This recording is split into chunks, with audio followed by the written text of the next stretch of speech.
For the first time in history, people and machinery are working together, realizing a dream. A uniting force that knows no geographical boundaries without regard to race, creed, or color. A new era where communication truly brings people together. This is the dawn of the net.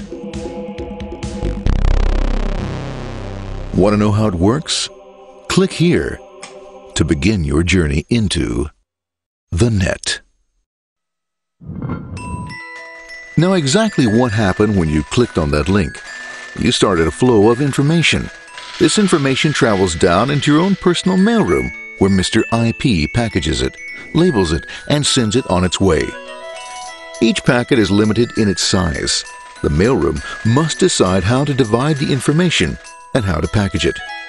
Now, the package needs a label containing important information, such as sender's address, receiver's address, and the type of packet it is.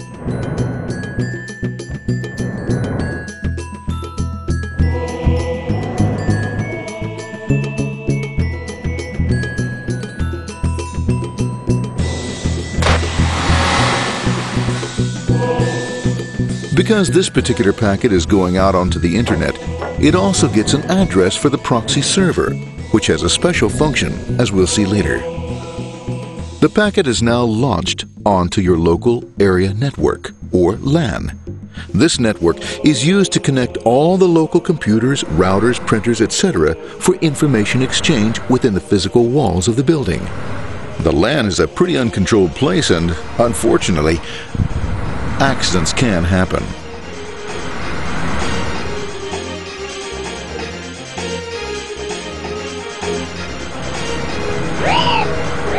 The highway of the LAN is packed with all types of information. These are IP packets, Novell packets, Apple Talk packets. They're going against traffic, as usual. The local router reads the address and, if necessary, lifts the packet onto another network. The router, a symbol of control in a seemingly disorganized world. Whoops, sorry about that. Let's go with this one here, this one here. This one goes here, this one goes here. I don't like this one. Let's go with this one. Let's go here. A little more left. Let's go with this one here. Another channel here. Let's put that one here. Another one there. Let's put that one here. There he is, systematic, uncaring, methodical, conservative, and sometimes not quite up to speed. Sorry. But at least he is exact, for the most part. That's the one goes there. That one was there. That one was there. That one was there. And this one was there. Well, another one was there. That was there. He's behind. He's still there. That was there. He was there. Oh, let's put that one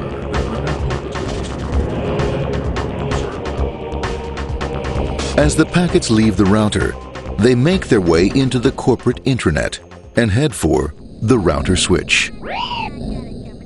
A bit more efficient than the router switch plays fast and loose with IP packets, deftly routing them along their way.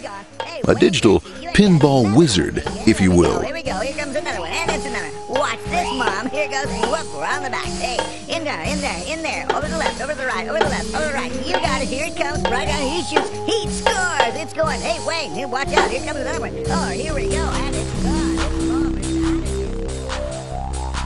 As packets arrive at their destination, they're picked up by the network interface, ready to be sent to the next level. In this case, the proxy. The proxy is used by many companies as sort of a middleman in order to lessen the load on their internet connection, and for security reasons as well. As you can see, the packets are all of various sizes, depending upon their content.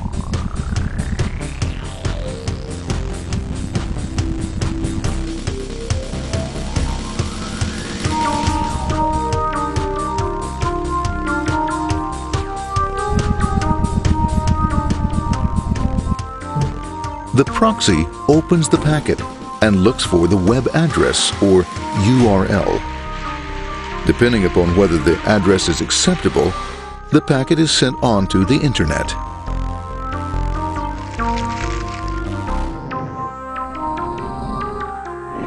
There are, however, some addresses which do not meet with the approval of the proxy, that is to say, corporate or management guidelines. these are summarily dealt with. We'll have none of that. For those who make it, it's on the road again.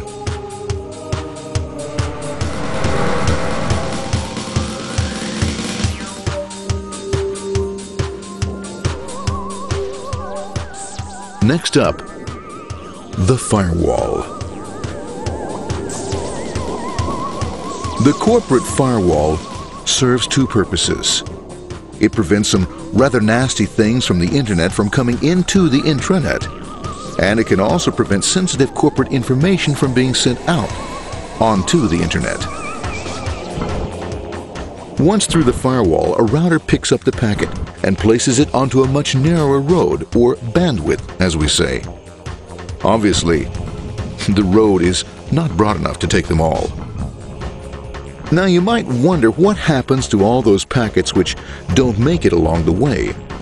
Well, when Mr. IP doesn't receive an acknowledgement that a packet has been received in due time, he simply sends a replacement packet. We are now ready to enter the world of the Internet. A spider web of interconnected networks which span our entire globe. Here, routers and switches establish links between networks. Now, the net is an entirely different environment than you'll find within the protected walls of your LAN. Out here, it's the Wild West. Plenty of space, plenty of opportunities, plenty of things to explore and places to go. Thanks to very little control and regulation, new ideas find fertile soil to push the envelope of their possibilities. But because of this freedom, certain dangers also lurk. You'll never know when you'll meet the dreaded ping of death. A special version of a normal request ping, which some idiot thought up to mess up unsuspecting hosts.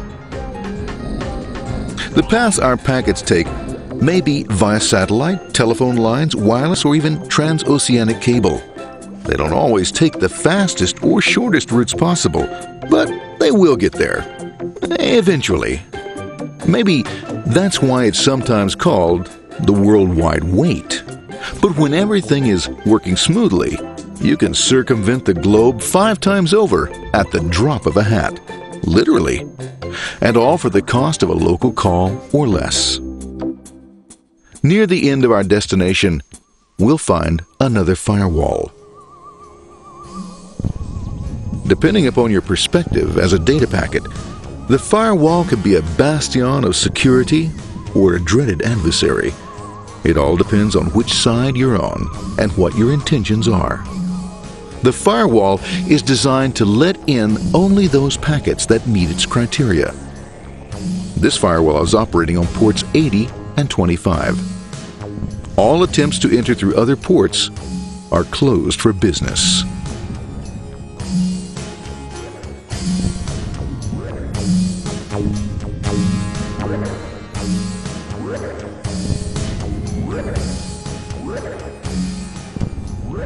Port 25 is used for mail packets,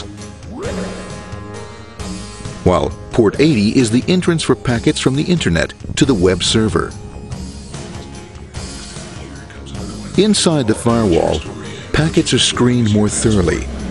Some packets make it easily through customs, while others look just a bit dubious.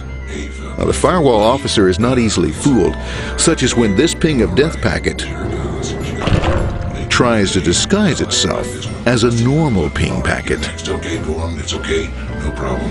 Have a nice day. Be out of here. Bye. For those packets lucky enough to make it this far, the journey is almost over. It's just a line up on the interface to be taken up into the web server. Nowadays, a web server can run on many things, from a mainframe to a webcam to the computer on your desk, or why not your refrigerator? With a proper setup, you can find out if you have the makings for chicken cacciatore or if you have to go shopping. Remember, this is the dawn of the net. Almost anything's possible. One by one, the packets are received, opened, and unpacked. The information they contain, that is, your request for information, is sent on to the web server application.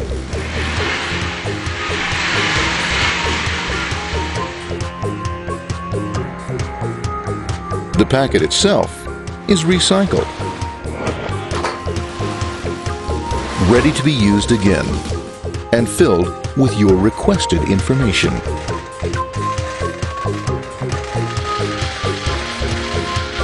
Addressed and sent out on its way back to you.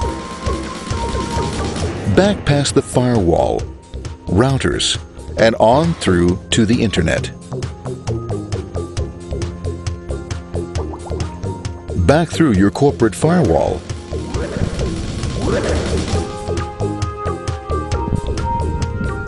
And onto your interface. Ready to supply your web browser with the information you requested.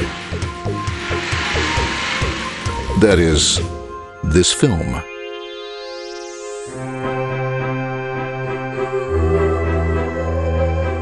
Pleased with their efforts and trusting in a better world, our trusty data packets ride off blissfully into the sunset of another day, knowing fully they have served their masters well.